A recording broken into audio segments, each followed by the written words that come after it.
I think one of the first things right off the bat was the challenging conditions. We were with the wind that we weren't necessarily, or we haven't had a ton of that this spring yet. So it was nice to be able to get them into a competitive situation with that added element.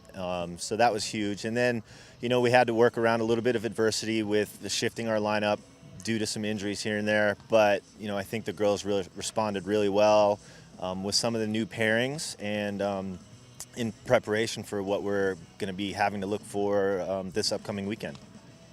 At this point, we've had the most depth that we've ever had in going into our 5th season. And so the great thing about that is we have more people pushing each other. The tough part then for us as coaches is determining who the pairings are, what are the best pairings, and then through that also determining what the best lineup is for the wealth, I guess, of talent that we do have this year by comparison to others. So, stepping up to that and then having that added incentive of everybody battling for a position, battling for the best pair possible has made the way that we practice a lot sharper, a lot better. And while we do have still several questions to answer and through practice continue to have to ask more questions about what that can look like, I think truly getting out against Georgia State will be what allows us to kind of determine if we're going in the right direction or what tweaks and adjustments we need to make based on how they're competing and how they're developing their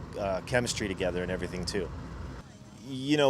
Without taking into account the level of competition that we are playing right out the gate, the focus is still on determining what's best for us and how we compete and how we create the mindset and the availability for us to compete at the highest possible level. So the neat thing is we do get to play at Georgia State and the Florida Atlantic and FSU and Stetson, which in our region is ultimately going to be the teams that we need to measure ourselves to be able to take it to that next step and be successful in hopefully transitioning back to Gulf Shores. So, but we need that measuring stick, and that's what this first weekend is for us. And we do have a tough schedule, but to be honest, we can't afford to take anybody lightly. And so that's our mindset right now: is get in, learn as much as we possibly can, and create as much of the fight and competitiveness as we can moving into that opportunity.